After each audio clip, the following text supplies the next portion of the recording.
Rasa pada saat ini dengan kondisi isu tapering yang mulai menghangat ya, itu para investor khususnya pelaku pasar mulai melakukan dua hal ya. Pertama, paling tidak mereka mencoba untuk mengurangi portofolio mereka dari sisi durasi dan juga dari sisi persentase terhadap aset alokasinya mereka.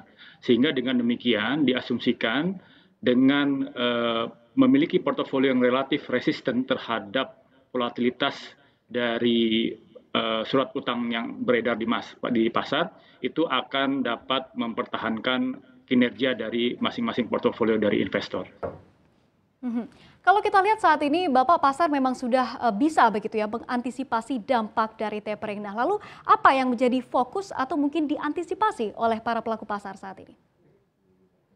Oke, nah seperti yang tadi Monica sempat sampaikan bahwa ada SBN yang memiliki volatilitas dengan harga yang turun dan juga ada yang naik. Nah, kalau kita lihat dari kondisi pasar yang saat ini ada, memang kelihatannya pasar saat ini berusaha untuk memilih seri-seri benchmark dari surat utang negara ya. Jadi seperti contohnya seperti yang surat utang negara yang tenornya kurang dari 5 tahun gitu ya, dan mungkin sedikit dari sebagian yang juga tetap mempertahankan portofolionya dengan memiliki surat utang negara yang tenor 10 tahun.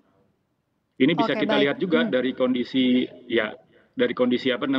harga pasarnya juga kelihatannya memang lebih banyak yang mulai melakukan short duration ya, artinya durasinya mulai dipendekkan sehingga mereka bisa lebih resilience terhadap volatilitas pasar. Begitu Monica. Baik, Bapak kalau kita lihat saat ini SBN negara kita sudah mulai diserbu lagi begitu ya oleh para investor. Lantas seperti apa nih Anda melihat minat dan juga pastinya kepemilikan investor domestik pada obligasi pemerintah baik juga SPN? Ya, ini adalah hal yang menarik ya, Monica ya. Jadi ada dua hal paling tidak yang membuat para investor dan pelaku pasar di surat utang negara memiliki minat yang masih tinggi.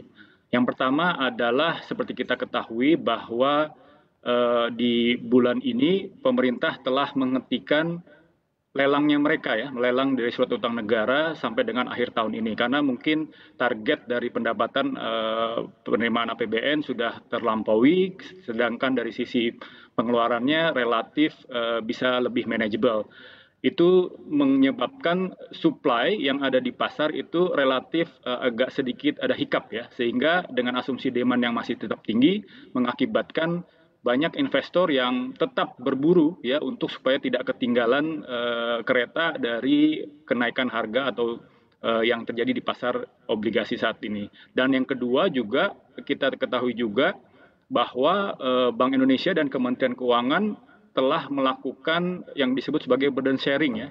Jadi artinya Bank Indonesia membeli setiap beberapa dari seri yang diterbitkan oleh Kementerian Keuangan dalam rangka untuk misalnya pemulihan ekonomi nasional gitu ya, atau beberapa hal yang terkait dengan kondisi pandemi seperti ini. Sehingga oleh karena itu harga-harga dari beberapa tenor ya itu cukup menarik dan kita lihat saat ini yang justru yang banyak memiliki atau melakukan pembelian dari surat utang negara di Indonesia justru adalah pelaku pasar yang ada di domestik seperti perbankan, kemudian ada asuransi, reksadana, dan juga dana pensiun. Untuk informasi lebih lengkap dan berita terkait, klik link yang ada dalam deskripsi. Dan jangan lupa untuk install aplikasi CNBC Indonesia di App Store dan juga Play Store. Jangan lupa subscribe ya.